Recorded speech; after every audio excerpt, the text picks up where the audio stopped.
മടിക്കൈ പഞ്ചായത്തിലെ നിരന്തരമായ അനുസ്യൂതമായ ഇടതുപക്ഷ അനുകൂല നിലപാട് കേരള സംസ്ഥാനത്തിന്റെ ഒരു അനുഭവമായി മാറാൻ നമുക്ക് എങ്ങനെ പ്രവർത്തിക്കാൻ കഴിയുമെന്നാണ് നമ്മുടെ മുമ്പുള്ള പ്രധാനപ്പെട്ട ചോദ്യം. കേരളം മാത്രം പോരാ, ഇന്ത്യയും മാറ്റം ആഗ്രഹിക്കുന്നു. അങ്ങനെയൊക്കെ മാറ്റം വരുമോ ഇന്ത്യയിൽ ഒട്ടാകെ? നിങ്ങളിപ്പോ ചിലർക്ക് സംശയിക്കുന്നില്ല. എങ്ങനെ ചിലർക്ക് സംശയമുണ്ടെന്ന് എനിക്ക് തോന്നുന്നു. ചിലർക്ക് തൊട്ട് അയൽ രാജ്യമായ ശ്രീലങ്കയിലേക്ക് നിങ്ങൾ നോക്കുക. ശ്രീലങ്ക എന്താ ശ്രീലങ്കയിൽ ഇപ്പോ?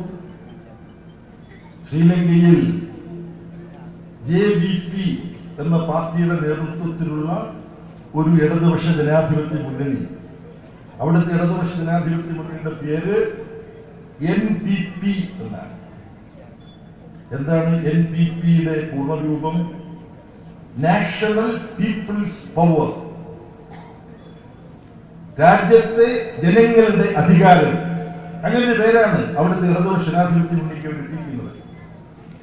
കേരളത്തിൽ CPIM ആണ് ഇടതുപക്ഷ ജനാധിപത്യ മുന്നണിയുടെ നേതാവെങ്കിൽ CPIMുമായി ഉറ്റ സാഹോദര്യ ബന്ധമുള്ള JVP, ജനതാ വിമുക്തി പെരമുന. ജനതാ വിമുക്തി പെരമുന എന്ന് പറഞ്ഞാൽ എന്താ? ജനങ്ങളുടെ വിമോചന പോരാട്ട ദളം. എന്താണ് 2017 കൊച്ചിയിൽ വെച്ച് ദക്ഷിണ ഏഷ്യയിലെ കമ്മ്യൂണിസ്റ്റ് തൊഴിലാളി പാർട്ടികളുടെ ഒരു സമ്മേളനം നമ്മൾ നടത്തി. CPIM. എന്താ 2017 പ്രത്യേകത?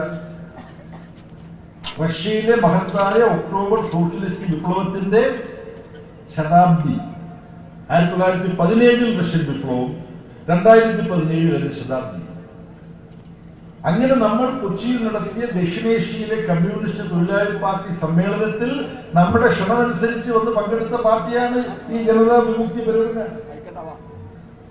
ആ പാർട്ടിയുടെ പരിപാടിയിൽ എന്ത് എഴുതി വെച്ചിരിക്കുന്നു? മാർക്സിസം ലെനിനിസത്തിന്റെ അടിസ്ഥാനത്തിലാണ് ഞങ്ങൾ പ്രവർത്തിക്കുക. ശ്രീലങ്കയിൽ ആ പാർട്ടിയുടെ സ്വാധീനം എത്രമാത്രം ഉണ്ടായിരുന്നു? ഇന്ത്യയിൽ CPIMനുള്ള സ്വാധീനത്തിന് ഏതാണ്ട് സമാനമായ സ്വാധീനമേ അവിടെ ഉണ്ടായിരുന്നു. പക്ഷെ അവിടെ വിദ്യാർത്ഥികളുടെയും തൊഴിലാളികളുടെയും ഒക്കെ വലിയൊരു സമര മുന്നേറ്റം ഉണ്ടായി, സ്വയംഭൂവായി ഉണ്ടായതാണ്. അതിന്റെ ഒപ്പം ജനതാ വിമുക്തി പെരമുനയും പങ്കുചേർന്നു. ആ സമരത്തിന്റെ ഒരു പ്രധാനപ്പെട്ട ചാലക ശക്തിയായിട്ട് ജനതാ വിമുക്തി പെരമുന മാറി. അവിടുത്തെ BJPയുടെയും കോൺഗ്രസിന്റെയൊക്കെ നേതാക്കന്മാരെ ജനങ്ങൾ ഓടിക്കുന്ന സ്ത്രീയാണ്. BJPയും കോൺഗ്രസിനെയും അല്ല ശ്രീലങ്കയിൽ ഓടിച്ചത്, ശ്രീലങ്കയിലെ BJPയും കോൺഗ്രസിനെയും ജനങ്ങൾ ഓടിച്ചു. നിങ്ങൾ പത്രത്തിൽ വായിച്ചതാണ്. എന്നാൽ പ്രസിഡന്റ് സ്ഥാനത്തേക്ക് അവിടെ നേരിട്ട് തെരഞ്ഞെടുക്കുന്നു. അപ്പൊ ചെറുപ്പക്കാരനായിട്ടുള്ള JVPയുടെ സ്ഥാനാർത്ഥി കുമാര ദസ്നായകി, അനര കുമാര ദസ്നായകി, AKD എന്നാണ് പുള്ളിയെ പേരിന്റെ ചുരുക്കം. പുള്ളി 40% വോട്ട് കിട്ടി ആദ്യത്തെ റൗണ്ടിൽ. ജനങ്ങൾ അമ്പരത്ത് കൂടി.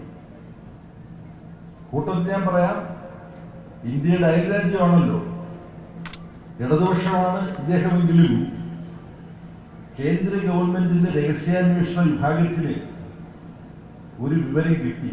ഈ അനുര കുമാര ദസ്നായകയ്ക്ക് ചിലപ്പം അവിടെ ഒരു മുന്നേറ്റം ഉണ്ടാകാൻ ഇടയുണ്ട്. ഒന്നുകിൽ അദ്ദേഹം ജയിക്കും, അല്ലെങ്കിൽ അദ്ദേഹം കൂടി സമ്മതിക്കുന്നവരെ അവിടെ ജയിക്കുകയുള്ളൂ. ആള് കമ്മ്യൂണിസ്റ്റ് ആണെങ്കിലും പുള്ളിയായിട്ടൊരു ബന്ധം വെക്കുന്നത് നല്ലതാണ് എന്ന് കേന്ദ്ര രഹസ്യാന്വേഷണ ഏജൻസി തീരുമാനിച്ചത് ഇവരെ അറിയിച്ചു. അങ്ങനെ തെരഞ്ഞെടുപ്പ് പ്രചരണം നടക്കുന്നതിനിടയിൽ ഒരു ദിവസം ഈ അനരകുമാര ദസ്നായിക ഡൽഹിയിൽ വന്നു. ഇന്ത്യൻ ഗവൺമെന്റ് ബന്ധങ്ങൾ ഉണ്ടാവണം. ഇപ്പം നരേന്ദ്രമോദി ചൈനയിലേക്ക് പോകാൻ പോകല്ലേ? കുറെ ദിവസം മുമ്പ് ജയശങ്കർ പോയല്ലോ വിദേശകാര്യം. ഇദ്ദേഹം വന്നപ്പോ നമ്മളെ ബന്ധപ്പെട്ടു. ഈ അനിൽകുമാർ ദിസ്നായികെ അല്ല, ഇങ്ങനെ BJP ഗവൺമെന്റ് ക്ഷണിച്ചിട്ട് വരുന്നുണ്ട്. എന്താ അവർ പറയാൻ ഉദ്ദേശിക്കുന്നത് അറിയില്ല. ഇത് ഗവൺമെന്റ്, ഇന്ത്യ ഗവൺമെന്റും അറിയാം നമ്മൾ ബന്ധപ്പെട്ട കാര്യം. കാര്യം ഈ ഫോണെല്ലാം അവർ ടാപ്പ് ചെയ്യുന്നു. ഈ പ്രസംഗം മാത്രമല്ല. അപ്പൊ നിങ്ങളെ കണ്ട് സംസാരിക്കാൻ പറ്റുമോ എന്ന് ചോദിക്കാനാണ് ഈ വരവിൽ. അപ്പൊ നമ്മൾ പറഞ്ഞു അതൊന്നും അവര് സമ്മതിക്കുമെന്ന് തോന്നുന്നില്ല, നിങ്ങൾ ഇവരെ കണ്ടിട്ട് പോയിക്കോ.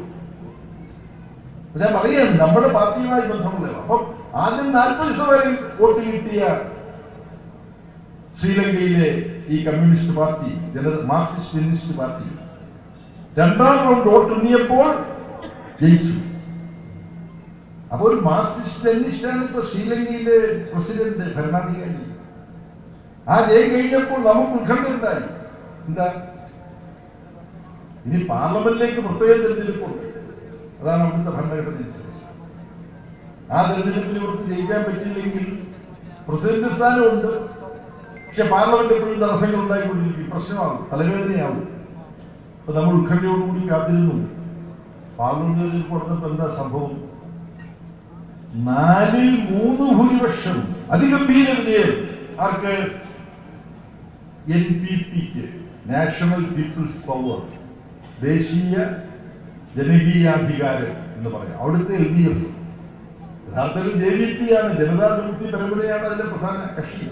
അപ്പൊ ഞാൻ പറഞ്ഞു വരുന്നത്, കൂടുതൽ പോകുന്നില്ല, ജനങ്ങൾക്കിടയിലുള്ള അസംതൃപ്തി അത് തിളച്ചു മറിഞ്ഞു വരുമ്പോൾ അതിന് മൂർത്ത രൂപം കൊടുക്കാൻ, കൃത്യമായ ആവിഷ്കാരം കൊടുക്കാൻ തൊഴിലാളി വർഗ പ്രസ്ഥാനം നന്നായി പ്രവർത്തിച്ചാൽ, ഇതുപോലെ ഈ മടിക്കയിലെ തൊഴിലാളി വർഗ പ്രസ്ഥാനം പ്രവർത്തിക്കുന്നത് പോലെ മറ്റ് സ്ഥലങ്ങളിലും നമ്മൾ പ്രവർത്തിച്ചാൽ നമുക്ക് അഭിമാനകരമായ മുന്നേറ്റം ഉണ്ടാക്കാൻ കഴിയും.